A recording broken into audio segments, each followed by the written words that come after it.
गाओगे तो भूल जाओगे, और अगर गाओगे नहीं तो तुम भूल नहीं सकते। आप जल्दी जल्दी पूजन करते हैं या दूसरा दूसरा कह रहा है और आप द्रव्य चढ़ाते हैं, आपका मन बहुत इधर उधर जाएगा। और आप खुद गाएंगे और बढ़िया से बढ़िया गाएंगे तो आपका मन कहीं भी नहीं जाएगा। हम आपके सामने कोई बढ़िया गा के बताते हैं, आप अपना मन बाहर ले जाके देखिए, नहीं जाएगा। और अभियाल हम चुप हो जाएं और गाएं नहीं तो आप अभियाल चले जाओगे बाहर। इसलिए अच्छा गुणगान करने से हमारा कंठ सुरीला होता है, मीठा होता है, हमारे आवाज में मिठास पैदा होती है, हमारे कंठ में सुस्वर पैदा होता है। शुभ कार्य करने से सुस्वर और अशुभ कार्य करने से दुस्वर पैदा होता है। दुकान करना शुभ है कि अशुभ? बताइए,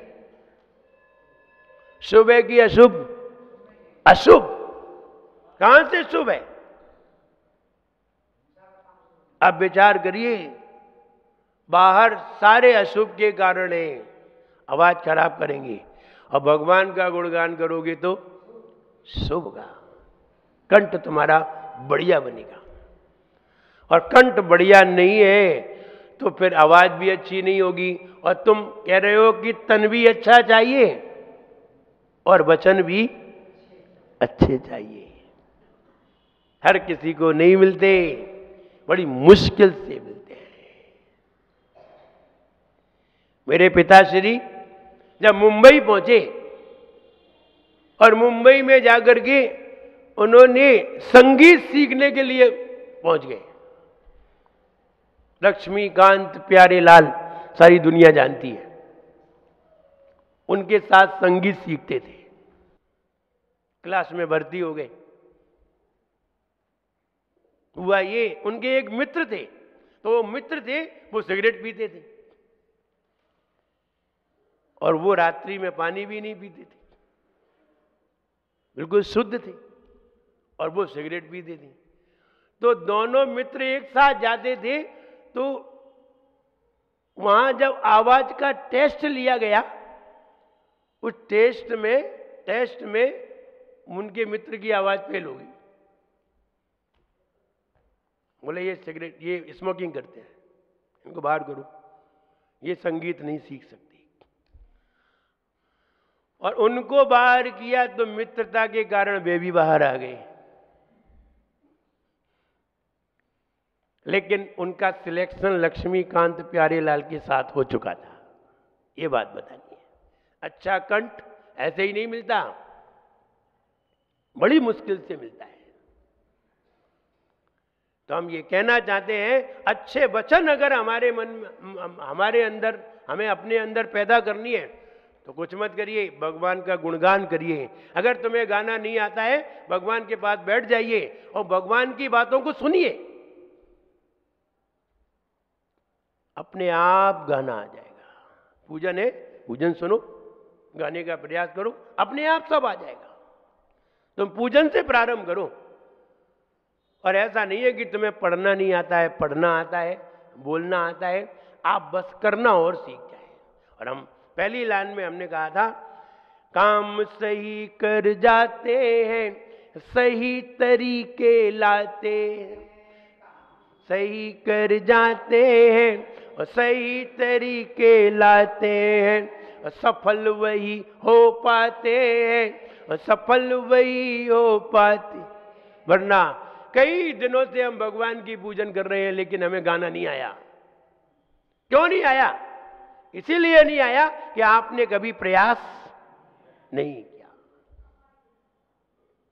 मुझे याद आता है, पहली बार जब मैं भगवान का अभिषेक करने के लिए गया तो जो कुछ बूढ़े बूढ़े लोग थे जिनकी उम्र होगी लगभग 55 और 60 के करीब, और मेरी उम्र थी उस समय 20-21 साल की उम्र होगी। और हम जब पहली बार अभिषेक करने के लिए गए और हमने भगवान का अभिषेक किया तो हमें मंत्र नहीं आता था। अब हमें मालूम नहीं कि क्या पढ़ा जाता है, पहली बार किसी को कलश पकड़ा दो और सीधा बोलो कि मंत्र बोलो, तो वो कहां से बोलेगा, उसे आता ही नहीं है। तो एक दादाजी थे, दूरावनम सुरनाथ गिरीट गोटी संलग्न रत्न किरण छवि दूसरांगिनी प्रस्थित तापमल मुक्तिम अभि प्रकृष्टित भक्त्या जलर्जन पतिम बहुधा विसिंचे ओम ह्रीम श्रीमंतम भगवंतम कृपाल संतम। अब उनने तो लपेट दिया, जाने कैसे, हम तो सही बोल रहे हैं। और उन्होंने आधे बोले आधे खाए और उन्होंने मंत्र बोल दिया। हमें आता नहीं था तो हम उनका मुंह देख रहे थे। हम नमो अनंतानम नमो सिद्धानम आता नहीं था। लेकिन दूसरे दिन हमने ये पूछा, 8 दिन वहां रहना था, सिद्ध चक्र विधान होना था। एक गांव में जाके रुके थे, तो वहां जैसे ही हमने कहा ये आपने कौन सा मंत्र बोला, ये बताओ तो कहां है। तो उन्होंने किताब दिखाई, देखो ये मंत्र है। दूसरे दिन हमने उसे याद किया, उसी दिन याद किया, शाम को याद किया, पूरा मंत्र याद कर लिया, पूरा मंत्र याद कर लिया। और मंत्र याद करके दूसरे दिन जैसे ही भगवान का अभिषेक हुआ, दूरावनम्र सुरनाथ किरीट कोटि संलग्न रत्न किरण छवि धूसरांघ्रिम। जैसे ही मंत्र बोला वे सब चुप, जितने खड़े थे सब चुप। और हमने चालू किया और हमने ओम ह्रीम श्रीमंतम वो भी गा के बोल दिया। जब गा के बोला तो वे लोग तो बिल्कुल हमारी तरफ मुंह देखे और देखने लगे। तीसरे दिन जब हम अभिषेक करने गए और अभिषेक कर रहे थे तो सब चुपचाप खड़े थे, बोले तुम बोलो। देखा अच्छा बोलने का असर, वे सब चुप हो गए, बोले अब तुम ही बोला। कहने का मतलब ये, अच्छे से गाओगे तो अच्छा पाओगे, और अच्छे से गाया नहीं। और गाएं किसको, अरे गाएं उसको जो सब कुछ दे सकता है, उसको गाएं, उसको ध्याएं जो सब कुछ देने में समर्थ है। हम उसके पास क्यों जाएं जो जरा सा देता है। जरा पाने की चाहत में बहुत कुछ छूट जाता है। जरा थोड़ा सा वहां दुकान पे बैठ गए, 100-200 रुपए मिल जाए, या खुश है वही में। यहां खड़े होते ना, 1 मिनट में हजारों आ जाते हैं, 1 मिनट में हजारों पैदा होते हैं। और वहां तुम 100 रुपए में निपट रहे हो, वो भी घंटों में, वही माता बच्ची करते हो। और जाने कितना झूठ बोलते हो, तब 100 रुपए आ पाते हैं। यहां तो एक बार झूठ भी नहीं बोलनी है। बस हम यही कहना चाहते हैं, तुम मेहनत ज्यादा करते हो और कमाई कम करते हो। हम मेहनत कम करते हैं और इनकम ज्यादा करते हैं। यहां आओ। तब हम प्रधानमंत्री के पास बैठने पर, हम प्रधानमंत्री के पास आधा घंटे 1 घंटा बैठे तो हमें करोड़ों का लाभ होता है। और तीनों लोग के मंत्री के पास बैठे तो आधा घंटे 1 घंटे बैठे तो कितना लाभ होगा, अपने आप समझ में आता है। और मां बैठे तो समझ लीजिए कितना होगा। बस हम ये समझा रहे हैं कि हमें अगर वचन अच्छे चाहिए तो हमें भगवान का गुणगान बड़े अच्छे कंठ से करना चाहिए। और आपका अच्छा कंठ होगा, आपकी अच्छी आवाज है, इसकी पहचान है। आप अच्छा बोलते हैं कि खराब बोलते हैं, आपका सुस्वर है या दुस्वर है, आप अपनी पहचान कर लीजिए। जब आप बोले और सारे लोग चुप हो जाएं, ध्यान से सुने, सुस्वर है। और जब आप बोले और लोग आपके पास से उठ करके चले जाएं, तो समझना चाहिए दुस्वर है, अच्छा स्वर नहीं है। अच्छा स्वर पाने के लिए अच्छा गुणगान करिए, अच्छा गुणगान करेंगे अच्छा स्वर प्राप्त होगा। अब हमने तन को अच्छा पा लिया, सबसे पहले क्या मिलता है हमें दुनिया में? शरीर, फिर वचन, फिर मन। 8 साल बाद ये मन खुलता है। 8 साल के बाद हम सोचने के योग्य बनते हैं। तब तक तो हम माता पिता के सोच पर चलते हैं। 8 साल के बाद हम अपने सोच पर चलते हैं, अपने विचार पे चलते हैं, अपने मन की करते हैं।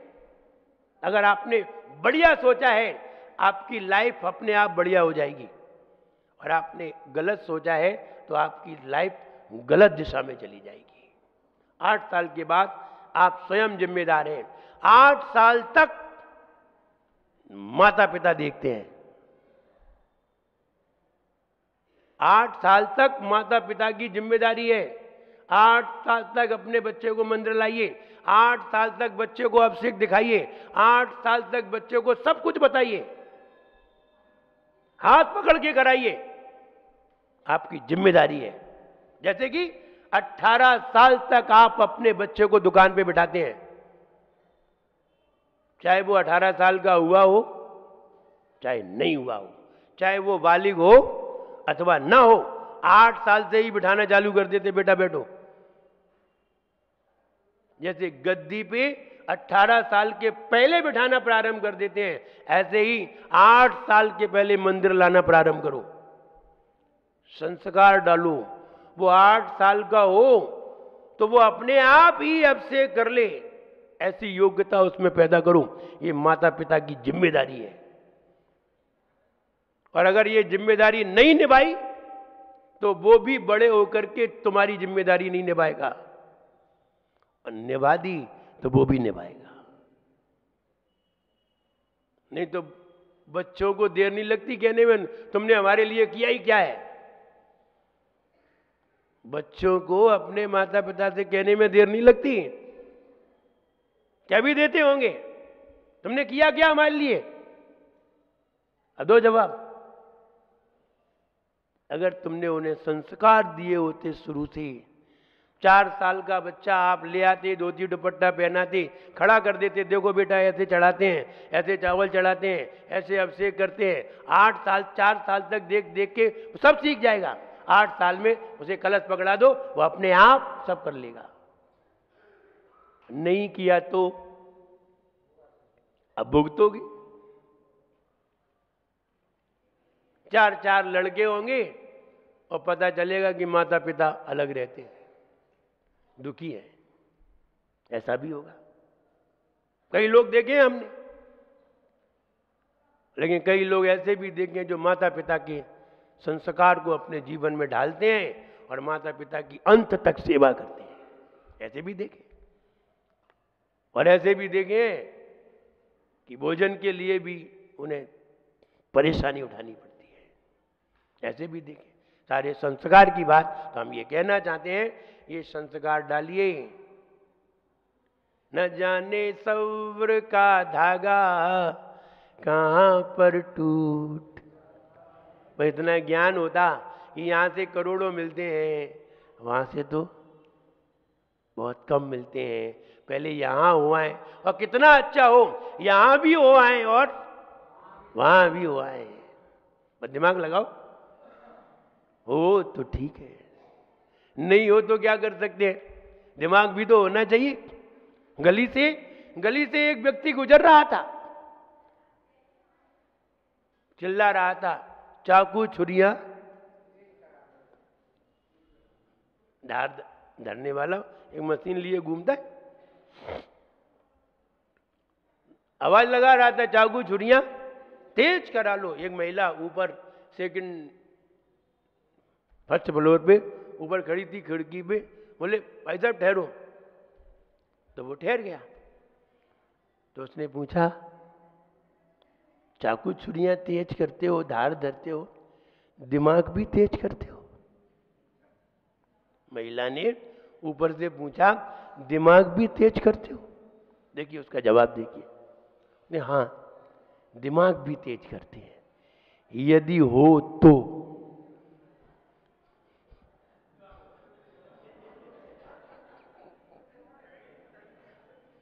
इतना ही उत्तर दिया उसने। यदि हो तो वो भी तेज कर देते हैं। अब उसके बाद मुझे नहीं मालूम क्या हुआ, इतना ही मालूम।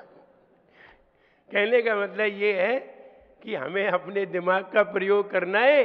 न जाने सब्र का धागा कहां पर टूट जाता है, जरा पाने की चाहत में बहुत कुछ छूट जाता है। विचार करिए, अगर कोई व्यक्ति दुकान करता होता, नौकरी करता होता, सर्विस करता होता, 1000 रुपए, 2000 रुपए, 5000 रुपए रोज कमाता, और वही व्यक्ति जब दिगंबर साधु बन जाता है, यूं हाथ उठा देता है, लाखों आ जाते हैं। आया? कहां हमारी योग्यता थी? हम 5000 में पूरे दिन घसीटते थे, पूरे दिन लगे रहते थे, तब 5000 रुपये मिल पाते थे पर डे। 1.5 लाख रुपए महीना भी कम नहीं होते, तब मिल पाती थी। कहां अब यूं करते हैं तो 5 लाख आ जाते हैं। 5000 की कीमत क्या रह गई? सिर्फ यूं करना है। आया? न जाने सब्र का धागा।